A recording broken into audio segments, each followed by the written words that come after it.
Loss is difficult for any family to deal with, but the loss of a child, that pain, these parents say, is something that will never fade away.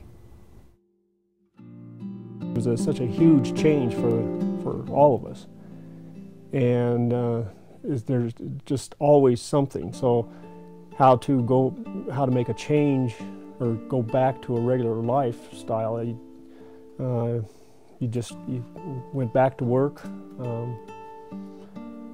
tried to figure out what to do there, then just try to keep things going here at the house, I guess.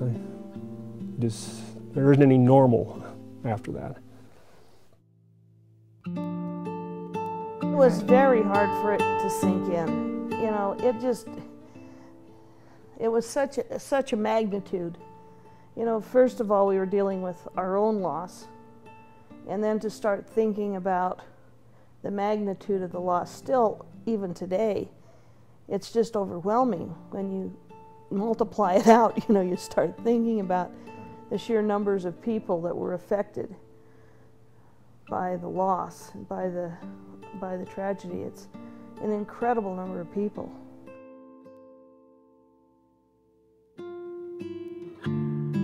When I had to make a decision about going on, trying to get through the days, raising other children and helping my husband. So I had to get that strength and that support from the Lord, and just to be able to get up out of bed in the mornings. A lot of whys. A lot of whys. Why did it have to happen?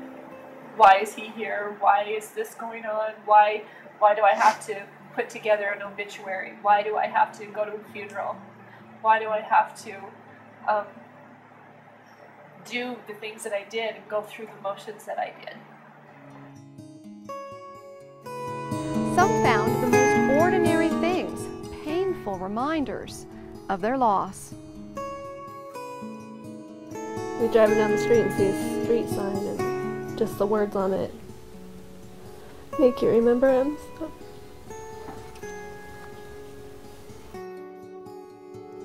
You know, it's hard. He's forever 21.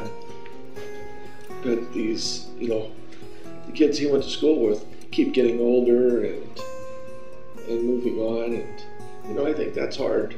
That's one of the hard things, I think, for me. I don't think people can understand the magnitude of just how terrible you feel for so long. I'm never going to have my brother as in my wedding. I'm never going to have him. I never had him at my graduation. I never had him when I took state at wrestling. I never had him at all the things I want him to have, man. As a mother, you never want to see your kid hurt. And this is a hurt that you can't fix. People say, well, hasn't that been a long time? Don't you just get over it? I think when you lose your child, you don't ever get over it. No amount of time can create new memories or replace the loved ones they lost. A big part of you dies when your child dies, and that part of you never comes back. It's gone forever. I just wish I could talk to him. We do have a video of him talking, so we're able to still hear his voice. So whenever I want to hear him laughing, because he was always laughing, I can pull that out. And sometimes it makes me cry, but most of the time it makes me laugh. And I think I know what a broken heart feels like. And you talk about being heartbroken, and that's what it is, you know. And it mends, things get better, but it's not the same. You know, the family isn't the same. The kids are, you know, not the same. They're changed. Jim and I are changed.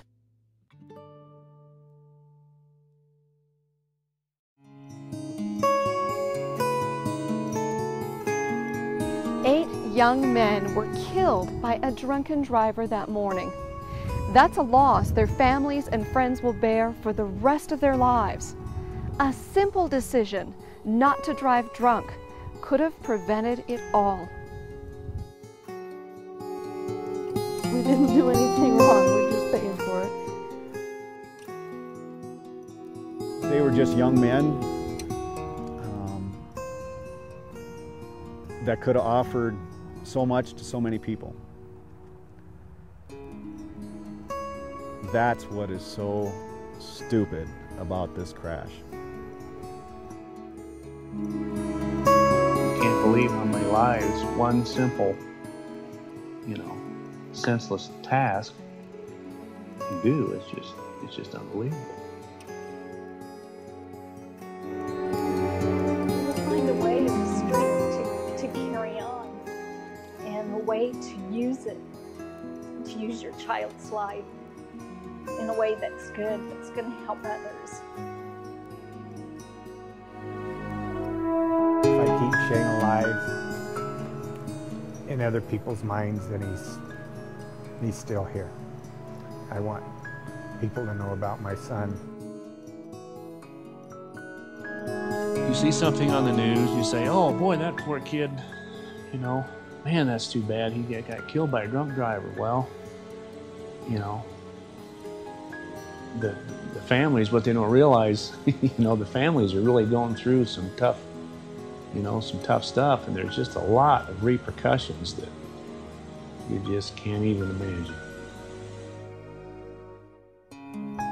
What just a few seconds can do is amazing, and the number of people that it affects, is just amazing. I think that's been one of the hardest things to learn to live with, was that the drunk driver that killed them didn't give them a chance to live. There's a lot of pain, and it doesn't go away, it's forever. That pain is always there. 8 people anywhere at one time is 8 people. I don't think it'll be forgotten. I'm hoping that it will be learned. Throughout this whole process, the one person that's living, the one name that people can remember is Clint. They know Clint Haskins. It's harder to remember a list of 8.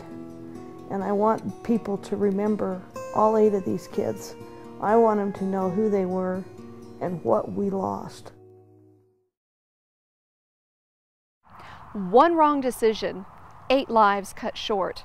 Remember the UW8 when it's your decision to make. Don't drink and drive.